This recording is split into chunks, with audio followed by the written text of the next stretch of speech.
Shu oyog'ingizni o'zingiz yuvsangiz bo'lmaydimi, ona? Belimdagi grija egilgani qo'ymaydi-da, bolam. Onaginam, uydamisiz? Sochingiz oqqarigan, tishingiz to'kilgan, grijangiz bor, oyog'ingiz og'riydi. Sog' joyingiz bormi o'zi? Kecha kiyimlarimni ham chala yuvibsiz. Ey. Ye, aka. Ye, onaginam, salomatmisiz? Yaxshi keldingmi, bolam? Hozir o'zim oyoqlaringizni yaltillatib qo'yaman. Voy, baraka topgin. Ana bo'ldi. Endi kiyimlaringizni alishtirsangiz, sizni bitta aylantirib kelaman. Xo'p, bolam. Aka, siz bilmaysiz, onam вообще injiq bo'lib qolgan. Shunaqa degin, sen ham chaqaloqligingda rosa injig'ding. Ayam 3 kunlab uxlamasdan allalab chiqardi. Lekin biror marta nolimagan. Seni kichkina deb 5 yoshinggacha qo'lidan qo'ymay ko'tarib yurdi. Hozirgi beldagi grijasi o'shandan. Tishlari homiladorligida to'kilgan.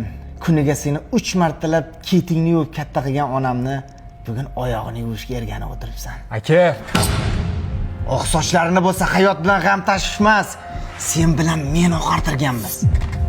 Bizga o'xshaganlarni deb ota-onalar qaraganda farzandlariga emas, hassalarga suyanishadi. aka, kechiring. Mana Bavi, Germaniya mahsuloti.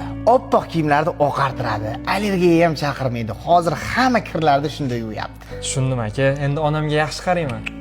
Onamni men o'zim bilan olib ketaman. Sen bundan buyog'iga buni ol.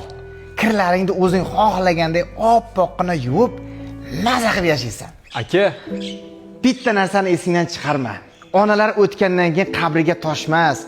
Tirik payt ko'ksiga bosh qo'yish kerak ukam. Onagina 1000 yil xizmatingizni qilsam ham, men uchun bedor o'tkazgan bir kechangizni haqqini ado qila olmayman deganlar bitta like bosib qo'yamiz. Onagilam, senday yaqin do'st yo'q ekan.